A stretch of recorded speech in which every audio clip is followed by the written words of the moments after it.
भारत के लोगों को स्पाइसी खाना बहुत ज़्यादा पसंद है। मसालेदार चीज़ें हर घर में बनाई जाती हैं और हर घर में भारत के अंदर भारत के जो पॉपुलर मसाला ब्रांड हैं MDH और एवरेस्ट मसाले, इन दोनों मसालों का इस्तेमाल होता ही होता है। भारत के इन दोनों पॉपुलर मसाला ब्रांड से जुड़ी एक बड़ी शॉकिंग न्यूज़ सामने आ रही है।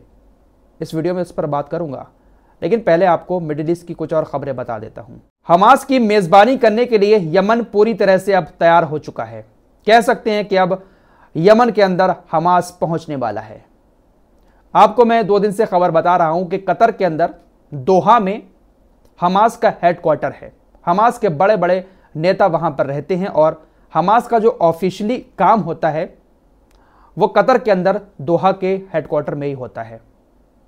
अमेरिका और इजराइल की तरफ से कतर के ऊपर लगातार दबाव डाला जा रहा है कि हमास को अपने देश से भगाएं, हमास के हेडक्वार्टर को बंद करें या फिर हमास के ऊपर दबाव डालें कि वो इजराइल के बंधकों को छोड़ दे। अमेरिका इजराइल कतर के ऊपर इस तरह का दबाव डाल रहे हैं और फिर कतर हमास के नेताओं के ऊपर दबाव डाल रहा है कि बंधकों को छोड़ो या फिर कतर छोड़कर यहां से चले जाओ। यमन की तरफ से अब बड़ा ऐलान किया गया है। यमन की सर्वोच्च राजनीतिक परिषद के सदस्य मोहम्मद अल बुखैती ने कहा है कि हम हमास की मेजबानी करने के लिए तैयार हैं। हमास अगर चाहे तो हमारे देश में आकर अपना हेडक्वार्टर बना सकता है। यमन के नेता ने कहा कि जिस तरह का दबाव कतर के ऊपर अमेरिका की तरफ से डाला जा रहा है, हमें नहीं लगता है कि कतर उस दबाव को झेल पाएगा। कतर हमास को अपने देश से निकाल कर ही रहेगा। हम अपने भाइयों की मेजबानी करने के लिए पूरी तरह से तैयार हैं। फिलिस्तीन के लिए जो भी संगठन लड़ाई लड़ रहे हैं, अगर हमारे देश में आकर रहना चाहते हैं, अपने यहां से हेडक्वार्टर चलाना चाहते हैं, तो हम उनकी मेजबानी करने के लिए तैयार हैं। तो यमन और हमास अब हो सकता है कि एक जगह पूरी दुनिया को नजर आए। इजराइल के खुफिया निदेशालय के प्रमुख अहरोन ने इस्तीफा दे दिया है। खुफिया निदेशालय के इस प्रमुख ने इस्तीफा देते हुए यह बात एक्सेप्ट की कि 7 अक्टूबर को हमास ने हमारे ऊपर जो हमला किया था, यह हमारा एक बहुत बड़ा इंटेलिजेंस फेलियर था। हम इस बात को कबूल करते हैं और हम इस पद से इस्तीफा देते हैं। खबरें ऐसी आ रही हैं कि और भी बड़े बड़े इंटेलिजेंस ऑफिसर इजराइल के इस्तीफा देने वाले हैं, क्योंकि 7 अक्टूबर का जो हमला हुआ था, उस हमले की भनक इजराइल इंटेलिजेंस को हो ही नहीं पाई। इसीलिए तो हमास ने इतना बड़ा हमला इजराइल के अंदर घुसकर कर दिया। कल आपको खबर दे चुका हूं कि गाजा के अंदर अब बहुत सारी सामूहिक कब्रें निकल रही हैं। गाजा को जब खोदा जा रहा है तो वहां से लाशें निकल रही हैं। ना सिर्फ हॉस्पिटल में कल भी बहुत सारी लाशें निकली थी, आज भी 73 लाशें निकली हैं, तो कुल मिलाकर 283 हो चुकी हैं। नासिर हॉस्पिटल में खुदाई अभी भी जारी है। जितनी खुदाई की जा रही है, नीचे से लाशें निकल रही हैं। न्यूयॉर्क टाइम्स लिखता है कि ईरान ने इजराइल के ऊपर जब हमला किया तो उसके बाद इजराइल पूरी तरह से बौखला गया और तुरंत ईरान के ऊपर हमला करने के लिए तैयार हो गया। अमेरिका और उसके कुछ साथियों ने बहुत ज्यादा दबाव डालकर इजराइल के ऊपर इजराइल को हमला करने से रोका है, वरना इजराइल ईरान के ऊपर हमला कर देता। न्यूयॉर्क टाइम्स लिखता है कि अगर इजराइल ईरान के ऊपर हमला कर देता तो एक बहुत बड़ी आफत मिडिल ईस्ट में आ सकती थी। अमेरिका के सैन्य बेस को भी बहुत बड़ा नुकसान फिर हो सकता था, इसलिए बहुत ज्यादा दबाव इजराइल के ऊपर डाला गया है। फिलहाल मिडिल ईस्ट के अंदर अमेरिका के बहुत सारे सैन्य ठिकाने हैं। अमेरिका के सैनिक काफी टाइम से मिडिल ईस्ट के अंदर रह रहे हैं। बहुत रौब के साथ ये रह रहे थे। जब इनका मन चाहता था किसी को डराकर हमला कर देते थे, लेकिन अब वक्त बदल चुका है। अब उल्टा अमेरिका के सैन्य ठिकानों को ही निशाना बनाया जाने लगा है। आज फिर सीरिया के अंदर जो अमेरिका का सैन्य ठिकाना है, उस सैन्य अड्डे पर 5 मिसाइलें दागी गई हैं और ये 5 मिसाइलें इराक की तरफ से आई हैं। इराक के अंदर जो कताइब हिजबुल्लाह है, उसकी तरफ से ये 5 मिसाइलें दागी गई। कताइब हिजबुल्लाह ने कहा कि हम लगातार अब अमेरिका के सैन्य ठिकानों को निशाना बनाना जारी रखेंगे।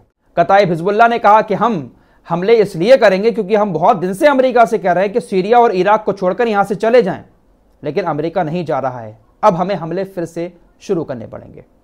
वहीं दोस्तों एक और बड़ी खबर आ रही है कि हिजबुल्लाह ने दक्षिणी लेबनान के अल आयशिया क्षेत्र में इजराइल के अग्रिम हर्मीस 450 ड्रोन को मार गिराया।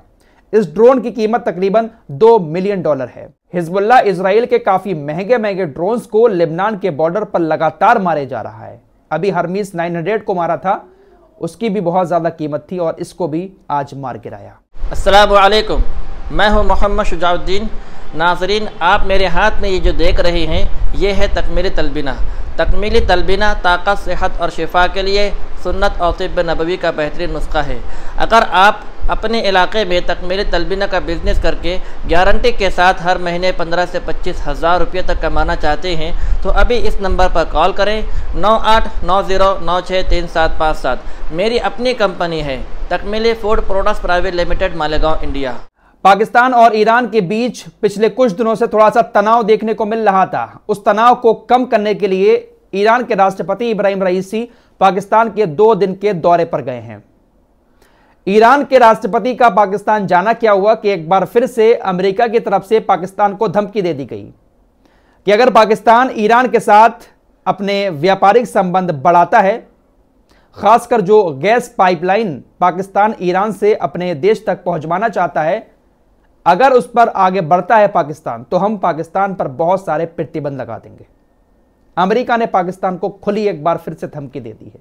जिसे चाहता है धमका देता है, जिसके ऊपर चाहता है अमेरिका प्रतिबंध लगा देता है। इसमें गलती किसी और की नहीं बल्कि इन इस्लामिक देशों की है। इन्हीं इस्लामिक देशों ने ही तो इन्हें सर पर चढ़ा लिया है। अपना कोई इतना मजबूत संगठन बना ही नहीं पाए कि इन लोगों को कभी दबा पाए। OIC एक संगठन है, वो सिर्फ नाम का है, बस निंदा करने के लिए बैठा हुआ है और स्टेटमेंट जारी करने के लिए वो बैठा हुआ है। इतने सारे मुस्लिम देश हैं और इतने बड़े बड़े नेता हैं, एक भी ढंग की ऑर्गेनाइजेशन ये लोग नहीं बना पाए। आइए अब मसालों की तरफ चलते हैं। भारत के 2 मशहूर मसाले MDH और एवरेस्ट, सिंगापुर और हांगकांग में भी इनको बहुत ज्यादा इस्तेमाल किया जाता था, लेकिन अभी कुछ देर पहले खबर आई है कि हांगकांग और सिंगापुर ने इन दोनों मसालों पर बैन लगा दिया है।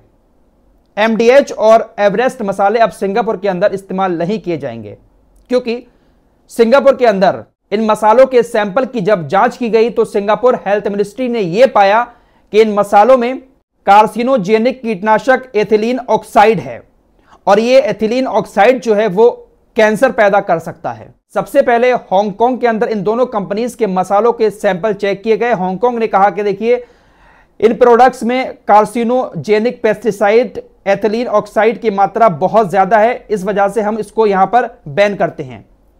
हांगकांग के बैन करने के तुरंत बाद ही सिंगापुर ने भी कुछ सैंपल्स की जांच करवाई और सिंगापुर ने भी यही कहा कि हां, इन दोनों मसालों में कार्सिनोजेनिक पेस्टिसाइड एथिलीन ऑक्साइड की मात्रा ज्यादा है और यह कैंसर पैदा कर सकती है, इसलिए हम सिंगापुर में भी इन दोनों कंपनीज के मसालों को बैन करते हैं। जैसे ही यह खबर हांगकांग और सिंगापुर से सामने आई है, भारत सरकार तुरंत एक्टिव मोड में आ चुकी है और तुरंत हेल्थ मिनिस्ट्री को आदेश दे दिए कि इन कंपनीज के सैंपल को कलेक्ट करके इनकी जांच कराई जाए। भारत के अंदर इन दोनों मसाला कंपनियों के अलावा और भी कुछ मसाला कंपनियों के सैंपल को कलेक्ट करके उनकी जांच कराने के आदेश भारत सरकार की तरफ से दे दिए गए हैं, क्योंकि एक बहुत बड़ी और शॉकिंग न्यूज है। हांगकांग और सिंगापुर ने एक बहुत बड़ी बात कही है और इस पर बैन लगाया है। भारत सरकार को इस पर गहराई से जांच करने की जरूरत है। फिलहाल सैंपल कलेक्ट किए जा रहे हैं और 20 दिन के अंदर उनकी जांच करके रिपोर्ट पेश की जाएगी। देखते हैं कि क्या बात सामने आती है। फिलहाल इस रिपोर्ट में इतना ही। मिलते हैं कुछ और नई खबरों के साथ, तब तक के लिए अपना ख्याल रखिएगा। अल्लाह हाफिज।